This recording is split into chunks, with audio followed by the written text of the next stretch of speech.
First, we'll start by looking at ethics and morality. What is ethics? Ethics is the branch of philosophy that deals with the questions about the nature of existence and existence of moral values and duties. What makes something right or wrong? For example, is abortion wrong and who says? There are two branches of ethics: moral ontology, which looks at the nature of values and duties, and moral epistemology, which looks at how do you know what you know about ethics. Ethics involves ideas, which are philosophy, and morality involves choices and the real world, which is the application. Values and duties. Values are judgments about moral worth. They're not always obligatory, and they deal with good and bad. And one example of them not always being obligatory is it's not necessarily. It would be good if you became a doctor because you could help people, but you're not obligated to do so. And duties are moral prescriptions. They are obligatory, and they deal with things that are right and wrong. Moral objectivism means that moral values and duties are objective. They are true dependent of what people believe about them. What the Nazis did would be wrong, even if everyone was brainwashed because they won the war, World War II, and made everyone think that it was good. Moral relativism believes that moral values and duties are subjective. Different people can have different opposing moral values and still both be right. And the main thing about that is they can say it's true for you but not for me. So here we have the moral argument for God's existence. This argument is based on two premises. Premise one is that if God exists, moral values. If God does not exist, objective moral values do not exist. Premise two is objective moral values and duties do exist, and the conclusion is that God does indeed exist. So here's our defense of premise one. Laws come from lawgivers, they just don't come about from thin air. And duties have to be grounded in something objective. Without objectivity, there's nothing and no reason to follow the laws. Why are we obliged to obey the laws?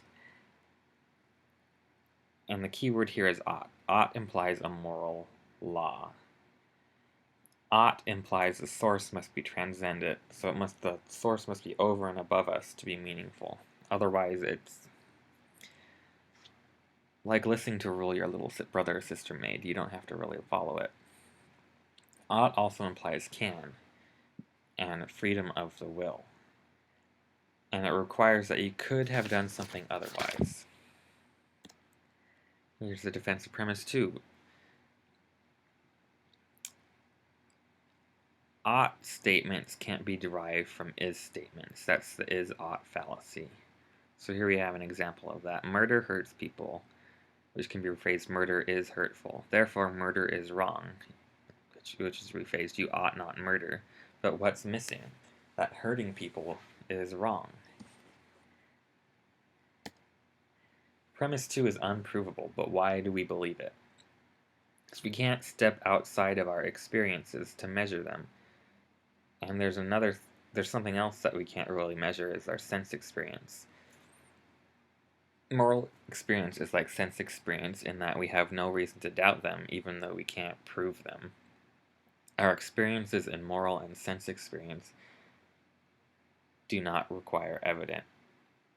They're called properly basic, which means that they don't require evidence. For every argument against the reliability of our moral experience, one could draw a parallel argument against our ability to know the external world.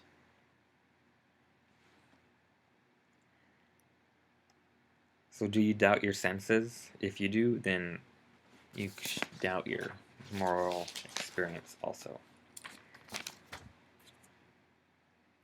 Are moral values and duties subjective? Since different cultures have different moral values, there are no objective moral values, which is an argument used by relativists, which boils down to that's true for you but not for me.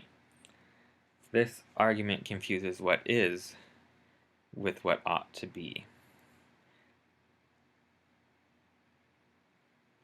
Just because things are one way doesn't mean that they should be that way. Morality is prescriptive, which means it tells how things should be, not descriptive, not telling how things they are. And when people disagree about morality, that does not mean that there's no objective truth about the matter. According to sociobiology, morals come from evolution. But if morals come from evolution, then ethics could have evolved differently. That makes them not objective. And according to sociobiology, survival is the ultimate goal of evolution in sociobiology. But survival is impossible in a dying universe due to the second law of thermodynamics. And if life is ultimately meaningless, why is survival so important? It doesn't matter how long we survive if we're going to die anyway. If the universe is going to end, why does survival of the species really even matter? And also, which is more important, group or individual survival?